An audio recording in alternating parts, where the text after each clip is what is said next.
Hey guys, welcome to LG Overdrive. I am the host, The Young Buck. With me today, I have Kristalainen. What's up, everybody? Also with us, we have Notorious Fat. Live from the bedroom. And last but not least, we have I'm Fourth Line Worthy. What's up? This thing says Rockford on my toolbox, but I'm not Rockford. I'm a hog at heart, though. Of course you are. Yeah. The hog in the background says everything. All right. So as you can tell, we have a small panel today. We don't have Faces, we don't have Dudley, who is sick, and we don't have Salty, who is currently out. Somebody special. So we're going to run it with the four of us. I know we're a day late. Obviously, it's Halloween weekend, so we had a couple people not show up this weekend and couldn't make it yesterday. So we're doing it today. And we're going to kick start it right away. We're going to send it over to Fourth Line, who's got his team of the week, who was Stockton, going 9-0. Okay, so we're going to talk about Stockton, but there's really no need to because they would remind you every time they were in the chat box that they went 9-0. But the thing is I'm not surprised they went 9-0 because like before or after bidding, they looked solid to me. They did it the way that shady people would do it, but I mean, we bitch and complain that they did it that way, but they still, like, everybody does that. Like, everybody says they have bad availability and stuff, but the fact that they're still going on about it is kind of old now. Anyway, Zach made a post about it already and did point out that they didn't – I'm not taking credit away from their 9-0 week, but they didn't play, like, very good teams. Like, and I'm not saying that maybe they are going to be good, but like definitely the weaker teams so far starting off in the season. And then the notable teams they played, like Laval, they played a third line. And then they played like Faces, and they're just off to a slow start. And then you played Rochester, third line with an ECU. And then you played the Reign, third line, and one of them was an ECU, and Frank Longworth's not there anymore.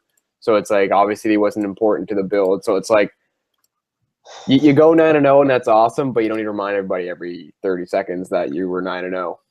So but they still went 9-0, and it was still like a solid week. And I know last season when someone went 9-0, including ourselves, we would let everybody know that we went 9-0. But it was a solid week. Can't take anything away from it. I'd like to think that me and Buck had something to do with them going 9-0 by leaving Stockton. That probably helped a lot. That definitely helped a lot. Yeah. Take out the trash.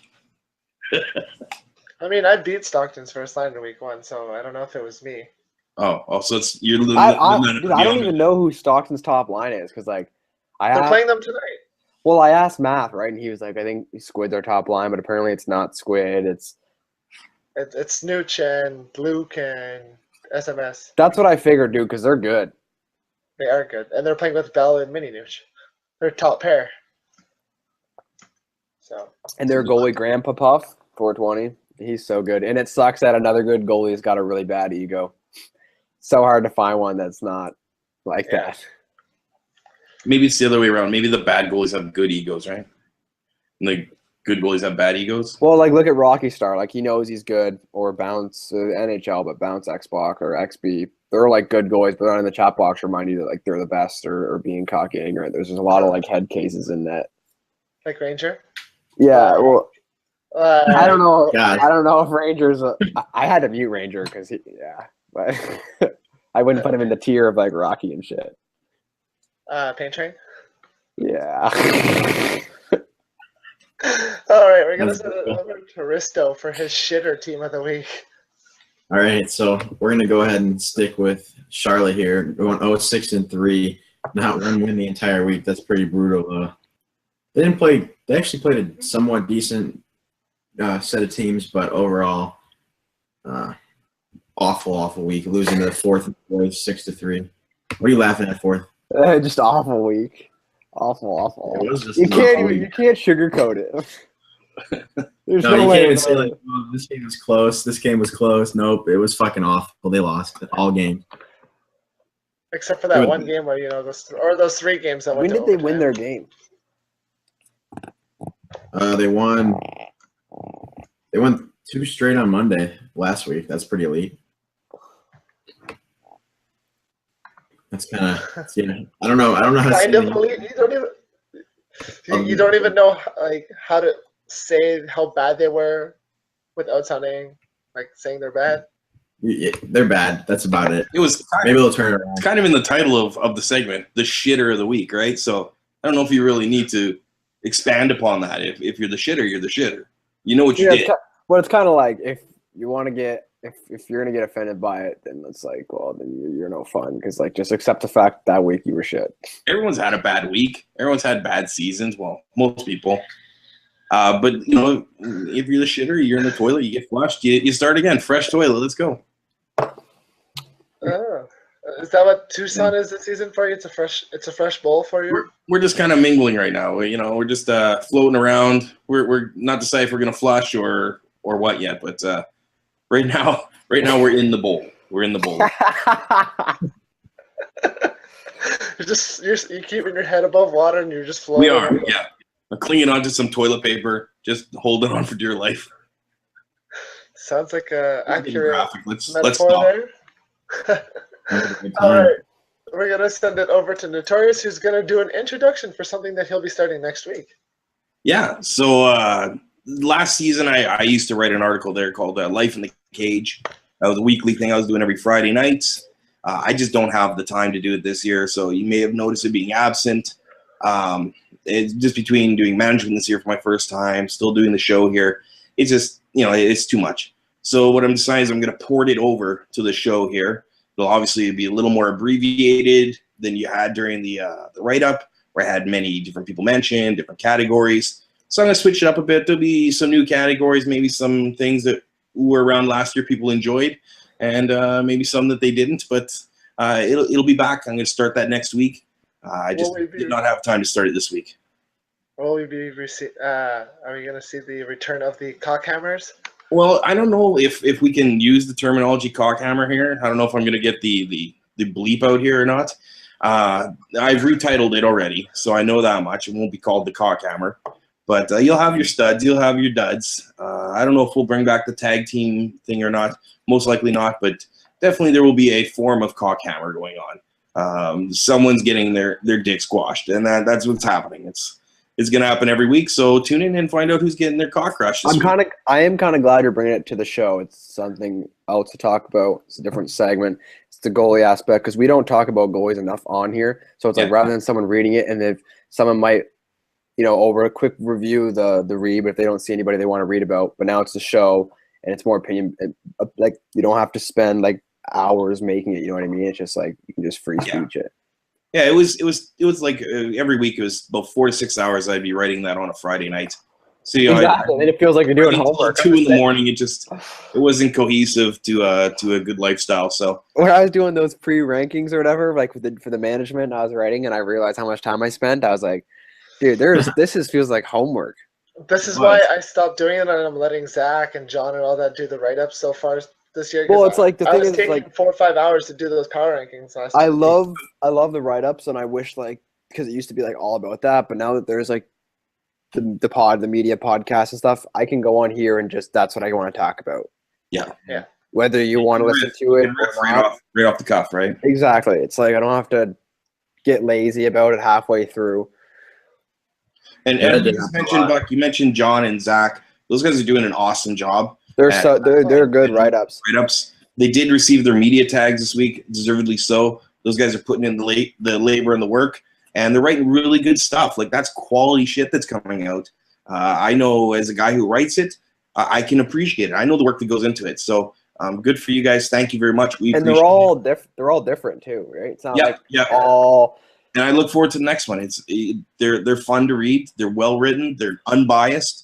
And I like it. So keep it up, guys. Yeah, because we have the top stories of the week with John. With Fox, sorry. We have the top lines of the AHL with John. And then we have the power rankings, top 5, bottom 5 with Zach. John's was like, I really liked John's. Like, I liked the idea of it. And the lines the week thing of everyone's from the same team.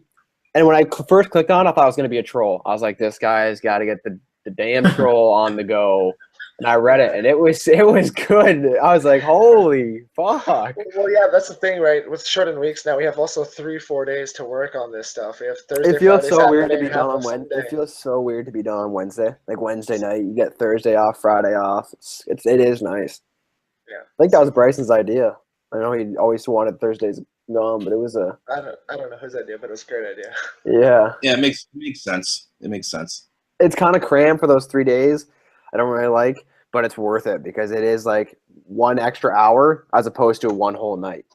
Yeah, who wants to show up to play 1 game, right? Everybody likes playing 2 or maybe even 3 in a night to get your whole schedule done, unless you're a goalie. But showing up just for 1 game is a real inconvenience. So It didn't turn out as bad as I thought it would, to be honest. I kind of felt like the Avail would have got fucked, but once we started, it wasn't as bad as I expected at all. Well, it's nice because you can't hear that excuse now about I need to can't go play down. Thursday nights. I can't play Thursdays and I can't play the late games. It's like, okay, cool, because now there's 8:45 games, so you can't lie to me and say you want to play CHL because they play 8:30, 9:30, so you can play 8:45, 9:45. There's only a couple 10:30. There's only a couple 10:45 games. So like the way they scaled the times, that excuse is now you can't use it. yeah. It's good. Now, making our segue back to segments, I'm going to send it over to Risto for his new segment that he's starting this week. All right, so I decided to name this one real original here, AIDS with Risto, because there's a whole lot that goes on. And let's be honest, I got plenty of material to go around. So we're going to start off this week with my boy Euro. Never talked to him in my life, but he's my boy now. So essentially, looking at this, I'm reading it in this how many comments are on this? Over 100, I believe. 200 on the dot with Pivot's last comment. That's crazy. So starting off, basically what happened was Zach was talking about the lines and a team being Laval with Euro, and he took it as basically him being a third liner, I believe is how it worked out. And he quotes it here and talks about how it says, East or North for the most part, yes, they beat Laval, but that was their third line, quoted from Zach, I believe. And then Nightingale started off, I guess. He was the first one to reply to him, essentially saying that, well, actually, he told Euro that he wasn't calling them the third line. And then all of a sudden, Euro started flipping his shit and getting over everybody, essentially, saying how we don't understand English. And I believe Buck was in on that, too. Oh, I don't yeah. know what the hell I jumped in. You want to explain what you were talking about, Buck? Oh, I was just jumping in on the bandwagon with all the other guys with like Zaka and Mackie and everyone else. I was chirping along with this guy against this guy about how. So, like as Rista said, it initially started with Zach saying that it was Laval's third line that was playing Stockton, but this Euro kid took it as he's the third line playing against Laval, and it just got blown up like for no apparent reason. So he tried to make a correction, and then he started calling people good, calling people bad, and then obviously we'll see like our friends getting chirped as we were reading through it. So like we'll make a comment, and then he would comment back, and then instead of being like a coherent person and commenting, like quoting someone, replying to it, quoting the same person in the same reply, replying to it, and putting like 3 or 4 quotes down in one reply and then sending it, he would do like quote, reply it, send. Quote, reply, send. Quote, reply. He'd have like 4 posts in a row. Oh yeah. Sometimes he would even quote himself and be like, "Oh, sorry, I made an auto type error." It was, dude, that page was 10 pages long. Like, Yeah, I was like, and it blew up all within 26 hours. Like he commented on everyone's. It was literally Yeah, I'm reading that. It was nice to see Nabby back in the AHL chirping a couple guys. it's weird to see Nabby not in the chat box. Yeah, So, 100%. I don't know. I just think that was a little excessive. Like, yes, Stockton went 9-0, but you didn't see like their entire team put their cocks in their hands like this kid was. Like he had over Probably should've been 95 replies plus were his in that thread out of 200. That's brutal. And like you would tag his teammates, you would tag his line mates, and they didn't show up. It's like- they didn't comment, they didn't like anything, they didn't rate anything. They were just gone. It's kind of like if you want to be a respected top player or a respected top team, be humble about it. You go 9-0, awesome, but don't act like you're almost as surprised as everybody else you went 9-0. You want to be seen as top players and stuff. Don't let someone calling you a third liner misreading, don't reply to it. As much as you would want to, or like rip apart, you're just going to get attacked because everybody is just waiting for that one player to freak out because everybody, for some reason, loves the LG drama in the chat boxes and stuff, right? Exactly. So, but like with this kid especially, it was just like you attacked, and then he would comment saying like, "Oh my God, you're an AHL lifer. Like, go get a life. Go do something outside. Go outside."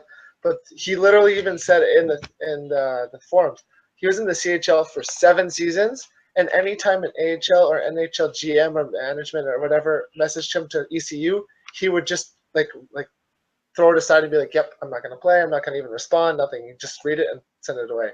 So that's what I mean. Like, there's not a lot of egos that come up from the CHL to the AHL right away, especially if you're not drafted. Drafted's a little different because like you're waiting to get up there, but going into bidding and then going for cheap and then going to your buddy's team and lying about availability, fine, and maybe you are known, but it's like I cannot believe the egos already. Yeah. Or how he was saying, he said something like, "Oh, I sign up late every season, so I avoid the NHL and AHL." But like you look at his sign up dates for every season, and I sign up for the NHL every season, and his signups are all before mine, so he falls through every season. Yeah, like he's not that good. We're being I don't know if he's good or not, but he could just be unknown, but he may be terrible too. There's like he could be good, but it's like how good is he or how worth is his skill for that kind of for that kind of attitude. Yeah. Seems like a lot of baggage. That's a lot of AIDS. Pretty much. So now we're gonna send it over to fourth line segment. He's got a type of grinds my gears kind of segment. Yeah, I kind of made a joke in our Discord chat about segments because Salty's got one, and I just feel like I talk a lot on the show, but I never really have my own thing. So I rant a lot before the show, and then never actually put it on here because like it's a rant, and I rant about everything. But there's just 2 things I want to talk about. One of them is actually not really related to us, but a little bit related to us. It's about stuff that goes on in the CHL that involves the AHL. And aspects of calling a player up. This happened today. I got a message from a bog. I don't know how much detail I can go into it because of it, but I said it would have been respectable to call up somebody, or if I'm calling up a CHL player, I'm supposed to tell them and whatnot. And I didn't know that was like a huge rule. I asked Buck and he was like, "Oh, I do it," but as soon as I do it, I just call them up. But it's kind of like, what's the point of telling them? Because to me, if I tell them, all they're doing is going to trade him away. And I don't know how the compensation works there, but I know that when I sent down Sunrise midweek to Regina, they asked me what I was doing with Sunrise. And I said, don't call him up. I'm calling him back up after the week. I didn't realize how close I was to the cap, yada, yada, yada. He was like, okay, no problem. Thank you so much for telling me. And I was left it at that. Then I realized that he gets traded that week. And I call him right up, like ironically, about 15 minutes after the trade went through. So then it's like, is there compensation? Is there not compensation? So I feel like CHL management doesn't want to what's the word I'm looking for? Doesn't want to know for their own. They want to know so they can trade their valuable player for something and screw over another team. Yeah. So I don't know if that's like, maybe it's a rule and I just don't know because I'm not in the CHL, but that was like one of my rants. I was actually kind of annoyed that I got that message because I'm not known as a scum to do that because I'm in the AHL, so I know what it's like to lose somebody to an AHL team. Yeah, but like building up that point, like you got the one side where you let them know and they trade that player to another team and you call them up and then that am I linked to that? Scumbag, you know what I mean? Or there's the second half where you tell them that you're calling the player up and they go right ahead and they start confirming that player for games, so you can't call them up. So it's like, where's the middle ground here? Or is that just like a respect thing? I don't know. No, you can't call them up. But here's the other thing. It's like, no, I'm not talking about that. I'm talking about like not telling the CHL and then calling them up. That's not a rule, is it? I don't know. Zeno told me that it's. You didn't say it's like a for sure rule, but I should know that being AHL management. But the thing is I know I am not the only person to do that because I know there's management that just call people up and they do not say anything. Well, I think it's more like a unwritten type thing. I agree. Yeah, it's just sort of a respect thing. But where's the respect if you're going to go do that to another team? Like, and that's that's shady as fuck. That is two people. Dead Silence 605, Sunrise Skydiver, off my rosters that were traded, and I called up Sunrise this week, and I traded him to Ontario. Well, it's a 3-way trade. That both got traded in the CHL the same day before getting called up. Both management knowing, with messages that people said that they're getting called up, and they get screwed. So my other rant is a lot of people like it, and a lot of people wanted it in there, but is the salt emoji. I hate the new addition to the chat, and I'll tell you why. I was talking about the LG drama. There was enough of it already, and now you're fueling a fire with that, because I know you can't spam anything, but one person puts it, another person puts it, another person puts it, and then I'm scrolling through, and all there is salt emojis. It's too big, and it's, you know, when people get offended by that stuff, like when you say, "Oh, you're salty," or "Oh, why don't you put some salt on with your popcorn and stuff?" Like the popcorn emoji is kind of funny because it's like you're sitting there and it's still kind of feeling the fire. But I don't know if anybody else thinks the salt emojis over the top. I just like it as well. I agree with you. It's too big for one. And when you go into the chat box now, it's just a sea of white. It looks like the floor in a fucking X-rated movie theater. It's just fucking white shit everywhere. It's disgusting. I don't want to look at that anymore. I don't even want to go in there. It might go down, but the popcorn emoji is used a lot too. But it's kind of like if the chat boxes are already kind of a thing that I find are toxic. Like I go in there and it's not friendly in there. If there's anything going on, it's chirping, or anybody need one for Fortnite or whatever. But now it's chirp, salt, popcorn, salt, popcorn. Fortnite in between. You're bad. Euro, get out of the chat box. Wrong chat box. Salt, popcorn. One random Fortnite or face palm. Anybody need one? Quote it. Salt. It's like, oh my god. Yeah, literally. I just go in there right now. Popcorn.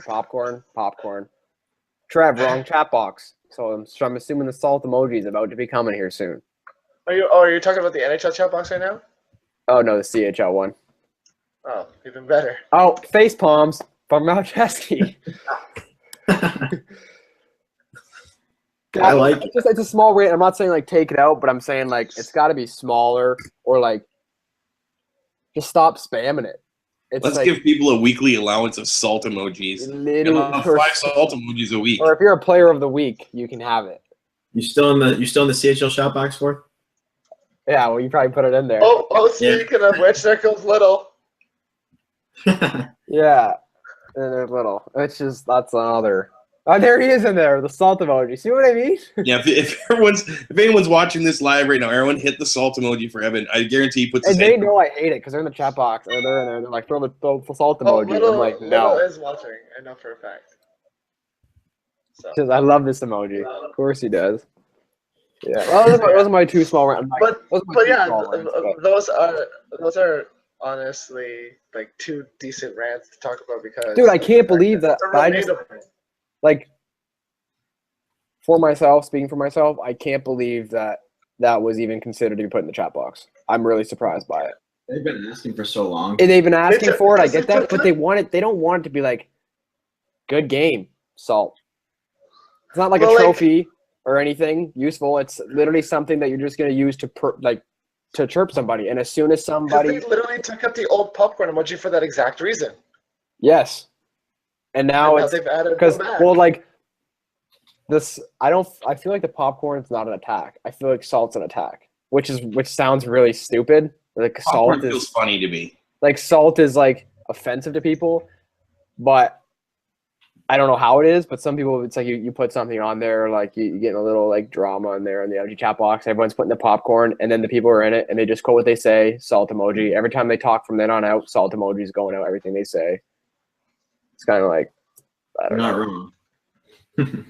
It'll be gone soon enough with people doing it. And how many people got banned yesterday for chat box for 10 minutes for overusing that?